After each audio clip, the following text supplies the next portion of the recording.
इतना ढोल आप लोग पीटते रहते हैं, इतना ढोल एलजेपीआर के लोग पीटते रहते हैं। मुझे समझ नहीं आता भाई, आने की इतनी जल्दी है तो गए ही क्यों? आने की इतनी जल्दी है तो घर छोड़ के भागे क्यों? आने की इतनी जल्दी है तो नालंदा जाके हमारे ऑनरेबल पीएम के बारे में इतनी बातें क्यों किए? मेरे साथ ये हुआ, मेरे साथ वो हुआ, मैंने ये किया, मैंने वो किया। भाई शांति रखिए। आपके आने से कोई हरकम नहीं मचने वाला है।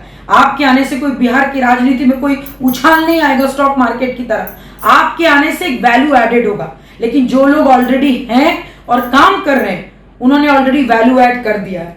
इसीलिए ढोल वही बजाते हैं जिनको डर होता है खोने का। नमस्कार, आप देख रहे हैं सिटी पोस्ट लाइव और मैं हूं आपके साथ पूजा शर्मा। 18 जुलाई को दिल्ली में एनडीए की महत्वपूर्ण बैठक होने जा रही है, जिसको लेकर बता दें आपको कि चिराग पासवान को भी बीजेपी का न्योता आया है। बीजेपी के राष्ट्रीय अध्यक्ष जेपी नड्डा के द्वारा लोक जनशक्ति पार्टी रामविलास के राष्ट्रीय अध्यक्ष चिराग पासवान को पत्र भेजा गया है और पत्र के माध्यम से इस बैठक में शामिल होने का बुलावा दिया गया है।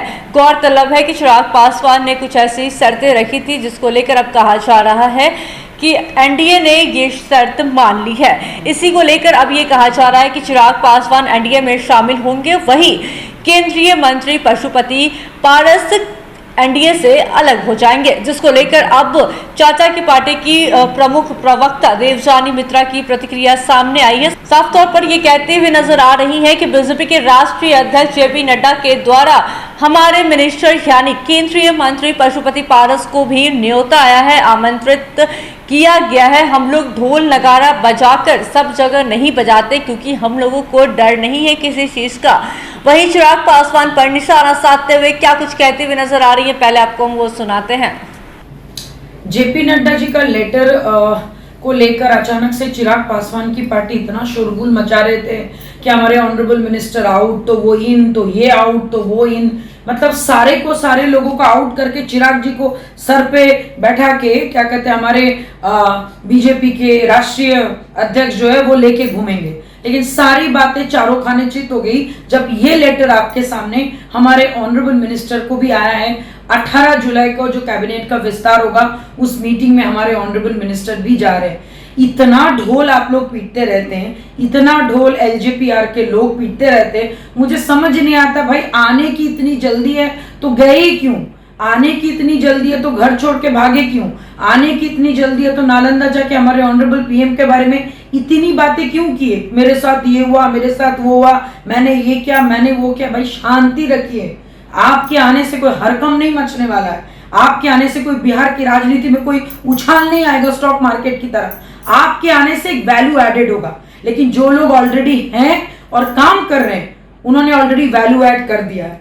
इसीलिए ढोल वही बजाते हैं जिनको डर होता है खोने का। हम लोग ढोल नहीं पीटते, हम लोग शांति से चीजें करते हैं और हम लोग इंतजार करते हैं सही समय का। और सही समय ये बता रहा है कि जो ऑलरेडी जो पार्टी बता चुकी है, उसका ऑनरेबल मिनिस्टर श्री पशुपति कुमार पारस जी बता चुके, मरते दम तक एनडीए में है तो है। और ये रहा सामने लेटर। तो अभी काइंडली ढोल पीटना बंद कीजिए कि चिराग जी को मिला, चिराग जी को मिला, चिराग जी को मिला। सबको मिला और चिराग जी को मिला। चिराग जी को कोई सर पे बैठा के कोई ताज बना के बीजेपी घूम नहीं रही है। राष्ट्रीय लोक जनशक्ति पार्टी के राष्ट्रीय प्रवक्ता देवजानी मित्रा को सुन रहे थे आप। साफ तौर पर ये कहते हुए नजर आई हैं कि बीजेपी के राष्ट्रीय अध्यक्ष जेपी नड्डा के द्वारा हमारे मिनिस्टर ऑनरेबल मिनिस्टर साहब को भी आमंत्रित किया गया है और इस बैठक में शामिल होने का बुलावा दिया गया है।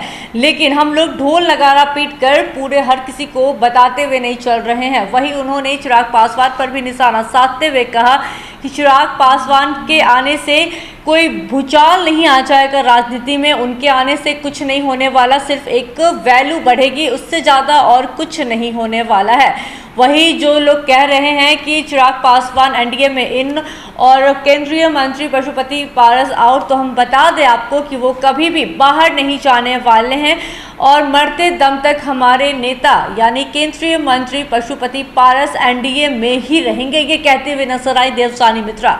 आगे और क्या कुछ कह रही थी और किस तरीके से चिराग पासवान को घेरते हुए नजर आ रही थी, देखा आपने। तो फिलहाल इस खबर में बस इतना ही। तमाम छोटी बड़ी जानकारी के लिए बने रहे सिटी पोस्ट लाइव के साथ। इस वीडियो को लाइक करें, शेयर करें और चैनल को सब्सक्राइब करना ना भूलें। धन्यवाद।